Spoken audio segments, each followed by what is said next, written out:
आज है हमारा डे 2 नारान के अंदर और आज हम लोग निकलने वाले हैं बाबूसर टॉप की तरफ। तो जैसे ही आप लोग नारान से निकलते हैं तो क्या प्यारी सीनरी आप लोगों का इंतज़ार कर रही होती है। दोनों साइड पे दरख्त आ रहे होते हैं और सड़क जो है वो बहुत ही प्यारी लग रही होती है। अगर आप लोग अक्टूबर के मंथ के अंदर आएंगे तो बहुत ग्रीनरी यहाँ पे आप लोग को मिल रही होती है।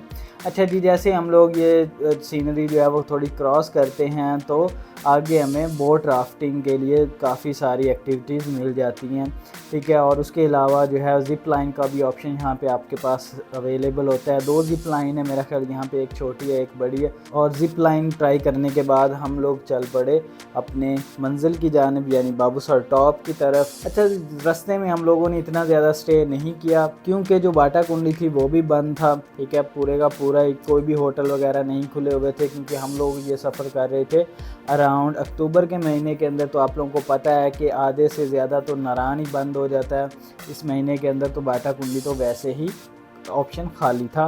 उसके बाद हम लोग अपना सफ़र जारी करते हैं जी लोलूसर झील की तरफ। तो वहाँ पे हमें जो है वो काफ़ी अच्छा एक्टिविटी करने को मिली क्योंकि वहाँ पे बर्फ़ पड़ रही थी, ऊपर से रास्ते के ऊपर ही पड़ी हुई थी। तो हमने वो उठा के एक दूसरे को मारी क्योंकि हमने ज़िंदगी में पहली दफ़ा जो बर्फ़ थी वो इस तरह से देखी थी। और जो लाइव स्नोफॉल थी वो भी थोड़ी थोड़ी हो रही थी, आप वीडियोज़ के अंदर देख रहे हैं, ठीक है जी। उसके बाद यहाँ पे थोड़ी देर एंजॉय किया, काफ़ी मज़ा आया, ठीक है।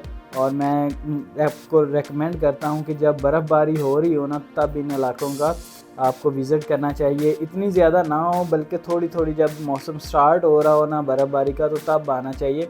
तब रास्ते भी बिल्कुल साफ़ होते हैं, इतना ज़्यादा रश भी नहीं होता और आप लोगों को लाइव स्नोफॉल का जो ऑप्शन है वो भी मिल जाता है। तो यहाँ पे थोड़ा देर एंजॉय करने के बाद हमारे जो दूसरे दोस्त दूसरी गाड़ी के अंदर वो लोग आगे जा चुके थे, तो हम लोगों ने भी मुनासिब समझा कि उन तक पहुँचा जाए। तो रास्ते का जो सीन है वो भी बहुत प्यारा है। तो आप जब बाबूसर टॉप की तरफ जा रहे होते हैं लोलूसर झील से आगे तो रास्ते का जो सीन है ना वो बहुत ही कमाल का, बहुत प्यारा रास्ता है। दोनों साइड पे आप लोगों को पहाड़ मिल रहे होते हैं, लोगों ने खेतीबाड़ी की होती है, बहुत ही प्यारा सीन होता है, ठीक है। वीडियोज़ के अंदर शायद आप लोग इतना अच्छे से इसको ना देख सकें, लेकिन अब अगर आप लोग अपनी आंखों से देखते हैं तो बहुत ही सुकून मिल रहा होता है। अच्छा यार, 7 किलोमीटर रह गया हमारा बाबूसर टॉप से और ये हमने यहाँ पे थोड़ी देर स्टे किया ताकि गाड़ी वगैरह थोड़ा सा हो ले आराम और हम भी थोड़ा सा यहाँ पे एंजॉय कर लें। उसके बाद हम लोग पहुँच गए जी बाबूसर टॉप पे। वहाँ पे शदीद किस्म की ठंड पड़ रही थी। हम लोगों ने, हालांकि मैंने अपनी वो जैकेट पहनी हुई थी, लेकिन हाथ जो थे वो बिल्कुल सुन्न हो रहे थे। अब जो दोस्त कह रहे थे कि मेरी टिकटॉक बनाओ, वीडियोस बनाओ, तो बिल्कुल मोबाइल निकालने को दिल ही नहीं कर रहा था, लेकिन जैसे तैसे करके मैंने जो था वो अपने लिए कुछ वीडियोस बनाई, ठीक है, और उसके अलावा दोस्तों के लिए बनाई। तो इस तरह से फिर हमने तकरीबन 1 घंटा हमने ज़्यादा से ज़्यादा वहाँ पे स्टे किया होगा। उसके अलावा वहाँ पे रुकने की कोई हिम्मत ही नहीं हमें बन रही थी। तो इस वजह से मैं रेकमेंड करूँगा कि आप लोग बाबूसर टॉप का हमेशा विज़िट करें। उसके बाद हम लोगों ने अपना वापसी का सफ़र शुरू किया और जो कि बहुत ही इंतहाई खूबसूरत सफ़र था। आप लोग ये क्लिप्स देख रहे हैं और उसके अलावा हमारे जो दोस्त थे वो भी ज़्यादा इंजॉय कर रहे थे। उसकी वजह ये थी कि हमने अपनी गाड़ी की सीटें निकलवा दी थी और सारे दोस्त जो थे वो हमने मैट्रेस रखा हुआ था उसके ऊपर बैठे हुए थे और साथ में हमारे पास एक लाउड स्पीकर था, तो उस पे हम लोगों ने गाने शाने और ये वो अपना सारा एंटरटेनमेंट का सामान अंदर ही रखा हुआ था अपनी कार के अंदर। तो बहुत ज़्यादा हम लोगों ने एंजॉय किया, वीडियो के अंदर आप लोगों को महसूस हो रहा होगा।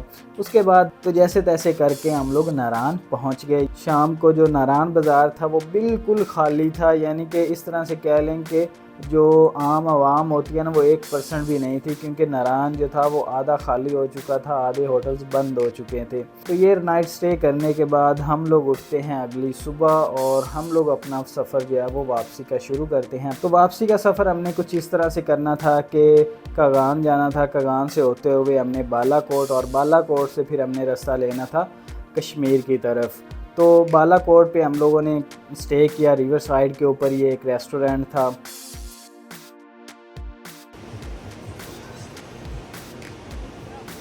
व्यू चेक करें यार, ये ना हम लोग बालाकोट से थोड़ा सा आगे निकले तो कुछ इस तरह का व्यू आ रहा है।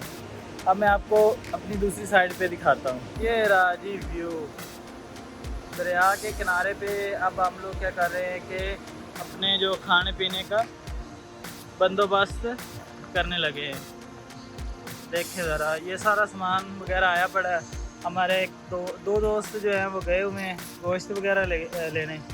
तो इंशाल्लाह यहाँ पे खाना वगैरह पकाएंगे, यहाँ पे खा के फिर हम लोग मुज़फ़्फ़राबाद की तरफ निकलेंगे। बालाकोट से हम लोग थोड़ा सा आगे आ चुके हैं, तो इंशाल्लाह आपको नेक्स्ट अपडेट वहाँ जाके। यार ये हमारे बॉयज़ जो हैं वो क्रिकेट का मैच लगा के इंजॉय कर रहे हैं। तो उतनी देर तक गोश्त आ जाएगा, तो फिर इंशाल्लाह जो है वो खाना वगैरह पकना स्टार्ट करेंगे, पकाना स्टार्ट करेंगे।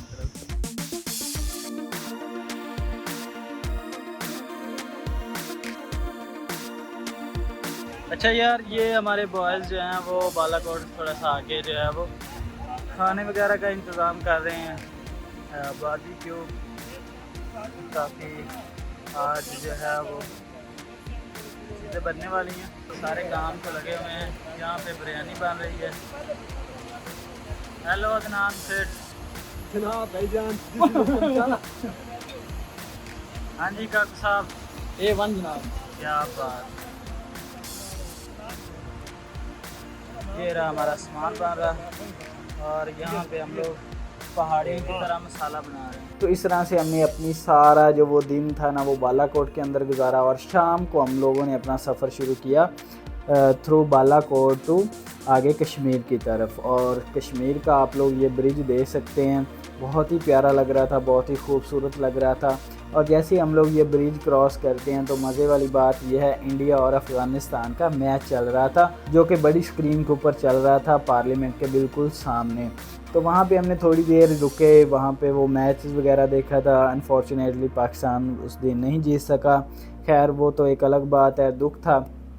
लेकिन ये था कि हम लोगों ने फिर अपना सफ़र जो है वो दोबारा से मरी की तरफ कर लिया। अब प्लान चेंज के पीछे रीज़न ये था कि हम लोग जो है वो स्टे नहीं करना चाहते थे मुज़फ़्फ़राबाद के अंदर। तो रात के तकरीबन 11 बजे हम लोगों ने अपना जो सफ़र है वो दोबारा मरी की तरफ स्टार्ट कर दिया। तो ये मरी के आप लोग सीन देख सकते हैं, बहुत ही प्यारा सीन है। उसकी वजह ये थी कि रश बहुत कम था इस मंथ के अंदर, और हम लोगों ने फुल जो है वो मार रोड को एंजॉय किया।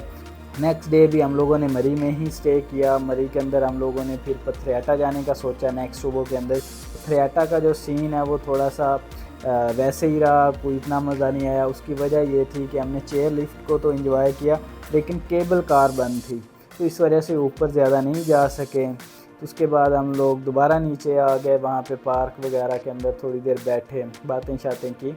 जो एक ट्रैवल की थकन होती है ना, वो हम लोग सारा कुछ वो भूल गए थे उन बातों के दौरान, और जो है वो एंजॉय करने के दौरान। तो इस तरह से अगर आप लोग अपनी कोई भी ट्रिप जो है वो शेड्यूल कर रहे हैं, तो उसके अंदर आप लोग जो है ना वो 2 दिन मरी के लाजमी रखा करें, या 1 दिन मरी का लाजमी रखा करें। क्योंकि आप जब ट्रैवल कर रहे होते हैं तो आपको तकरीबन 16 से 17 घंटे जो होता है वो कार के अंदर गुजारना होता है। ट्रैवल जब कर रहे होते हैं तो काफ़ी ज़्यादा जो आपको थकन हो जाती है, जिसकी वजह से आपको 1 दिन सुकून का चाहिए होता है। तो वो मरी के अंदर बेस्ट प्लेस है।